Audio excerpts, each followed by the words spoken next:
Hello everyone. You're watching the second part of the scary story. Trust me. If you haven't seen the first part, be sure to check it out. The link is in the description. Don't forget to subscribe and hit the like button. Let's begin. It had been 3 days. 3 days since I saw the bright blue baseball cap in our garage, confirming my suspicions, confirming that my mother, the one who tucked me in with a kiss every night, the one who cut my crusts off my sandwiches, she hurt that boy. She probably killed him. I was too scared to ask. After I discovered the abandoned hat of my former bully/classmate, Warren, my mom gave me a big hug. She didn't let me go for a long time, and I thought it was because she could feel my heart pumping so hard through my chest. "I'm so happy I could finally tell you, my sweet Anna," my mother said. Brushing the hair out of my eyes, I blinked at her slowly. "I just hate that I've kept this part of me away from you for so long. It feels good to tell you," she said casually, tossing the towel she was using to dry her hair in the laundry room. I still hadn't spoken. I was trying to wrap my head around it all. I kept waiting for her to laugh, say she was joking, and that she found Warren's hat on the sidewalk. But it didn't come. This happened on Friday, and come Monday, I understood that this was to be my new normal. As I was getting ready to leave for school, my mom handed me my backpack and held my hand. We crossed the front doorway together, but her hand lingered on mine before I could cross our front lawn. "Now, I hope you already understand, but you can't tell anyone about Warren, okay?" she said sweetly. "Well, that should be easy, since I didn't actually know what happened to him." "Okay," I said quietly. "I mean it, Anna. No one. Not your teacher, your classmates, not even Kate. Things would get really bad for both of us," she explained. "Both of us?" I asked. She smiled at me sadly. "Yes, both of us. See, now you're an accessory because you know about it. So if people find out, we could both go to jail, and we don't want that, right?" she asked, concern framing her delicate eyelashes. I began to cry. "I don't want to go to jail," I wailed, earning the attention from a neighbor passing by on his way to the mailbox. My mom's eyes flared open as she met the stare of the man. "Sorry," she chirped.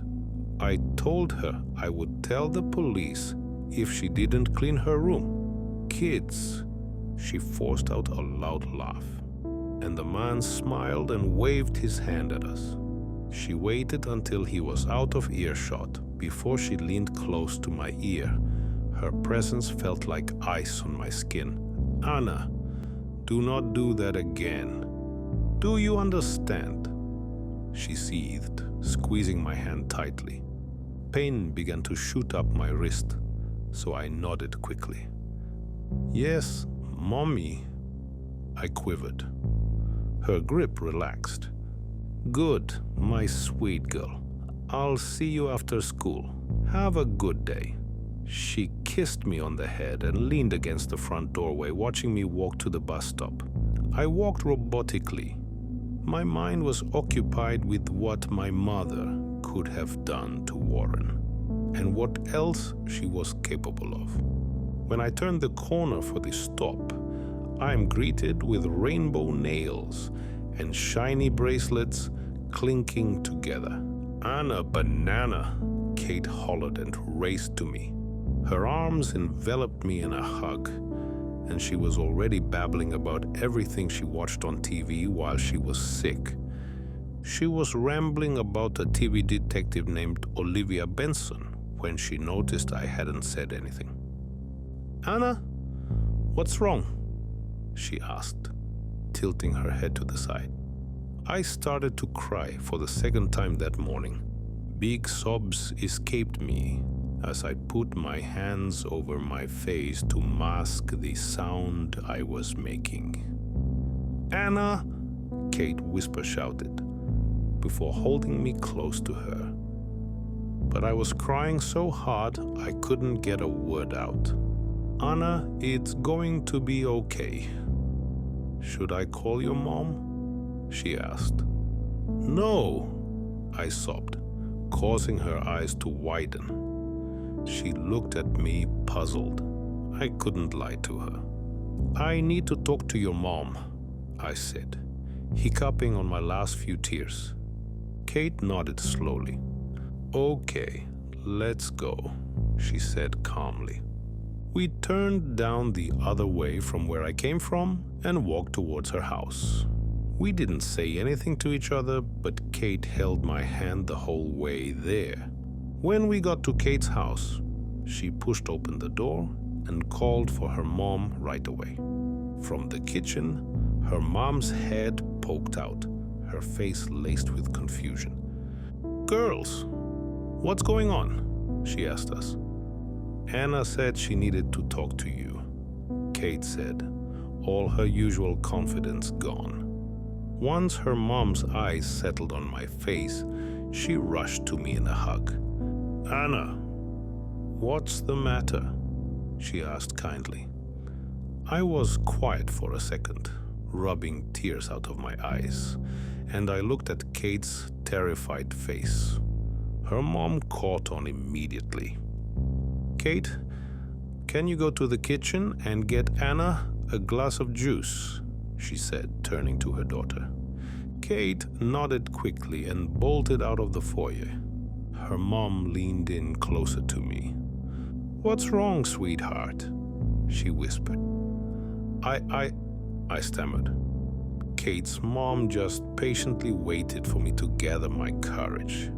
"I think my mom hurt Warren," I whispered. Her face did not change.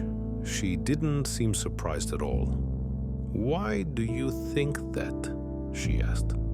"I found his hat in our garage, and my mom said she was happy that she didn't have to hide who she was anymore, and that I couldn't tell anyone," I whispered.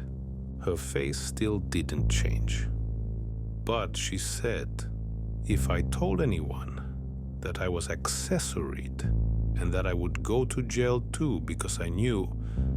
I trailed off, the tears coming back. This time, her face did change. It was quick, but her eyes filled with anger.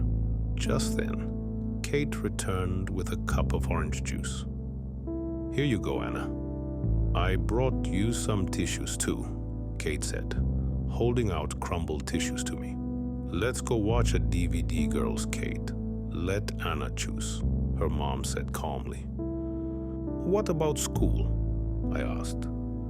"I'll call them. We are going to have a girls' day instead." "Is that all right?" she asked.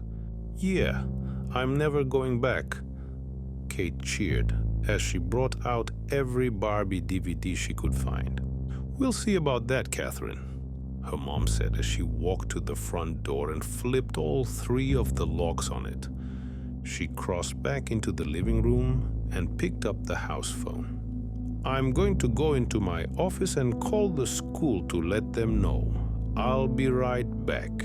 But do not answer that door to anyone." "Okay, girls?" Kate's mom ordered. We both nodded, and she opened the door to the basement and disappeared. I wasn't in the mood to pick a movie, so Kate picked the one called Barbie, the Princess and the Pauper. When the iconic song of the movie came on, Kate started to sing it, but I didn't join in as I usually do. "Are you sure you're okay?" she asked me. I nodded. "Just some stuff with my mom. I'll be okay," I responded. She shrugged and shifted her attention back to the screen. About 20 minutes later, loud banging began on the front door, causing Kate and I to jump. "Who is that?" I whispered. Kate got up and ran to the kitchen, grabbing a knife from the block next to the stove. "What are you doing?" I demanded. "I don't know. I saw Olivia Benson do it," Kate whispered back. Anna, open the door." My mom. I began to shake as I walked to the door. "Anna," Kate whispered. "My mom said not to open the door." "But it's my mom," I said sadly. "Okay, just wait," Kate said quickly. I looked at her. "Let me get my mom first. We can't undo the top lock anyways. It's above the door," she said. She took out her phone and sent her mom a text. We heard the phone ping downstairs. "Just wait for a second. I'm sure your mom is fine," Kate said reassuringly. As if we both just realized, we turned towards the front door. The banging had stopped. Kate walks to the door and peers out the windows surrounding it. "Your mom isn't out there," Kate informed me. "What? Where did she go?" I asked, pushing past her to look for myself. Kate didn't lie. My mom wasn't out there. Kate took out her phone and fired off another message to her mom. We heard another faint ping from below. "Maybe she's on the phone," I offered. "She would message me back if she was," Kate said, looking over her shoulder towards the basement, knife still in hand. "Maybe we should go check," I said, gently taking the knife from her and walking to the door with her in tow. She nodded. As we opened the basement door, I heard a sound that didn't sound like talking. It sounded like an animal, like when my mom hit that stray dog with her car last year. It moaned and whined until animal control came for it. As we walked down the stairs, I realized the sound wasn't an animal at all. As the basement came into view, I saw a large space with a desk and comfy couches, and Kate's mom tied up on one of them. "Mom!" Kate screamed as she ran to her mother. "Oh my God!" I yelled, racing after Kate. Kate reached her first and was trying to undo the phone cord binding her mom's hands and feet together. "Girls," her mom whimpered, "it's not safe. Go. Get help. Please." Kate's eyes filled with tears as she continued wrestling with the cords. "I'm not leaving without you," she said between sobs. "Now, isn't that true, mother-daughter loyalty?" A familiar voice sounded from behind us. Kate and I slowly turned and faced my mother. She was wearing the same thing that I saw her in this morning, but she looked different. Her normally perfect hair was now frizzy, sticking up at weird angles. Her makeup was smeared under her eyes and her eyes. They didn't look like my mother's normal eyes. "Mom," I whispered. "Anna, I gave you one job. And the second you're out of my sight, you tell someone? We just went over this an hour or so ago," she wondered out loud. I'm frozen. "Your school called when you didn't turn up, but I thought that was weird since I watched you go to the bus stop. So I thought, where could she have gone between here and school? And it just hit me that you had to tell someone. And of course it would be your best friend."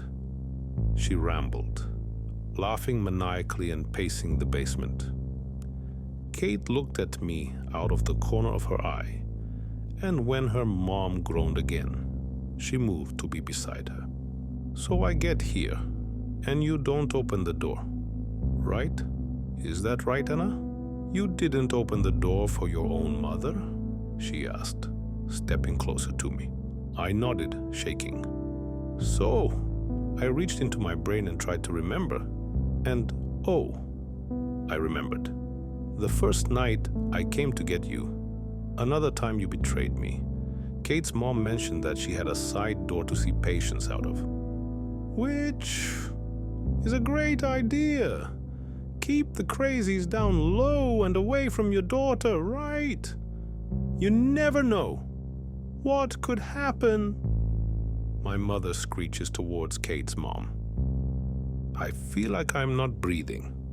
Well, couldn't keep all the crazies away, huh? My mom laughed as she crossed the room in one swift movement. I closed my eyes, bracing for impact when nothing comes. Then I heard Kate's voice cry out. "Kate!" I screamed as my mom grabbed Kate by the hair and began to walk towards the still open basement door to the outside. Her mom yelled and tried to sit up, but she couldn't make it. When she thrashed back down, I saw blood on the side of her head. "Please, Kate," her mom whimpered. "Well, it's only fair. You stole my daughter. I steal yours. An eye for an eye, but don't worry. I doubt with the brick I threw at your temple you won't be alive much longer to see it anyways," my mom said in her sweetest voice. Kate was sobbing, her mom was growing quiet, and my mom was halfway out the door with my best friend in tow. I had to do something. "Mommy," I said quietly.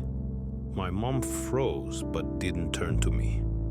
"I'm sorry, Mommy. I was scared. But you are right, Warren. Needed to be hurt for being mean to me. And Kate's mom deserved to be hurt too for trying to keep me from you," I said, stepping closer to her. She turned to me slowly. Her eyes were wild, but tears were falling from them. Her hand was still wrapped around Kate's hair. And Kate is so bossy sometimes. She always tries to tell me what to do, and I'm tired of it, I said. Kate's face fell. "Maybe we need to hurt her too," I said softly. My mom's face grew into a wide grin as she tossed Kate on the floor and wrapped her arms around me. "Oh, my sweet Anna, I could never stay mad at you. I'm sorry we fought," she said into my hair. I hugged her back as tightly as I could, because I knew this would be the last time. "I'm sorry too, Mommy," I whispered. Then I pulled the kitchen knife out from behind me and stabbed my mom in the stomach. Her eyes went wide as she looked down at her sweater, turning the cream color to red. I'm sobbing now, and still holding onto the knife.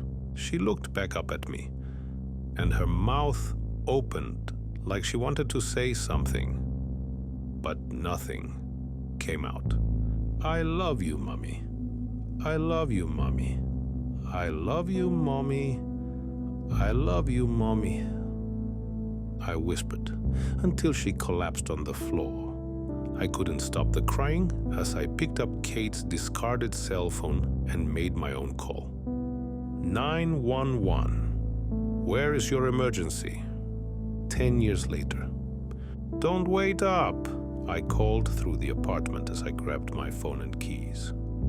"Oh, I won't," Kate's voice sounds from her room. She steps into the living room wearing an all-sequined dress, putting on lip gloss. "Are you sure, you don't want to come? It's supposed to be the last good frat party of the year," she says, fluffing her hair with her rainbow nails. Tempting, but I'll pass. "I told Jeremy I would meet him tonight for coffee," I respond, clasping my bag shut. "I don't know why you're meeting him when the asshole literally cheated on you with his TA. But you do you," she says, rolling her eyes. "I'm just hearing him out. I have no interest in getting back together." I laugh. "Okay. Just don't be out too late. We have breakfast with my mom tomorrow. And if you're tired, I will tell her you're getting back with Jeremy, just so you feel her wrath." She cackles as she grabs her own bag and keys. definitely don't want that. I promise this is just for closure, I respond. As we both cross our front door, we wave goodbye and go in our opposite directions.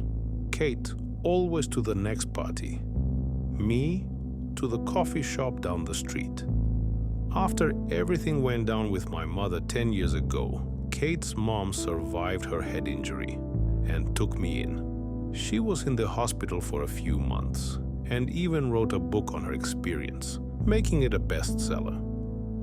Kate had a mild concussion, but came to just as the police were showing up. When she saw me, she cried and hugged me as tight as she could. She knew I didn't want to hurt her, but she was surprised to hear that I did think she was a little bossy sometimes. My mom, where do I begin? She survived and was found guilty. And besides Warren and my biological father, her kill count was apparently much higher. She was sentenced to multiple life sentences.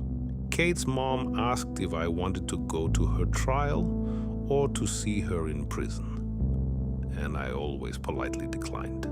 I can't look at her after knowing what she did, what she almost did, and how she tried to manipulate me to be part of her world. I'm also close with my dad's biological family now. We got to meet after the headlines of the trial, and it took a long time, but they're some of my favorite people now. I'll be seeing them for New Year's. With Kate and her mom, I'm thrilled. As much as I've tried to move on, my mom's ghosts follow me every day, though I try to shrug them off as best as I can. I near the coffee shop and see Jeremy is already inside. He's sitting with a cappuccino and flirting with the waitress who seemed to be clearing some plates at a nearby table. He really is shameless. I walk inside and stand next to the table, waiting for him to notice me. Once he does, he blinks quickly. "Anna, you're here. Why don't you sit?" he asks. "Actually, it's such a lovely night. Can we take a walk?" I ask, giving him my best smile and reaching out my gloved hand to him. His eyes twinkle, and they don't leave mine as he downs his cappuccino and he gets up quickly, grabbing his things and putting his coat on. "A walk sounds great, babe. Let's go," he says, winking. I grab his hand and lead him out of the shop, the bell over the entrance ringing as we cross under. We walk in a comfortable silence for a moment before he starts in. "Anna, I love you. I am sorry. She came on to me, and I know that sounds pathetic, but that's what happened.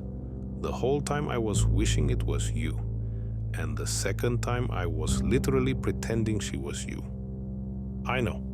I fucked up, but I'm not listening. I've made up my mind about tonight already." "Hey, Jeremy," I interrupt. He shuts up, looking at me with puppy dog eyes. "I forgive you. It's okay," I say, smiling. His face relaxes. "Oh, thank you, baby. I promise I will never hurt you again," he says, his cool exterior hardening back into place. "I'm not worried about that," I say, smiling sweetly. He smiles lazily at me, and I look around to see no one around us. Everyone's at that party. "Do you want to know why I'm not worried?" I ask, leaning in. He nods. "Because of trust. Trust is what all relationships are built on. Romantic, friends, family. If we don't have trust, we have nothing. You know?" I ask. He nods again, but his brow furrows. "So I guess, Jeremy, I just have one question for you," I whisper. He gasps as I pull my familiar kitchen knife out of my jacket pocket and hold it up to his scaly throat. "Do you trust me?" Enjoyed the video? Like, subscribe, ring the bell, and drop a comment. It really helps the channel grow. That's all for now. Thanks for watching and see you soon.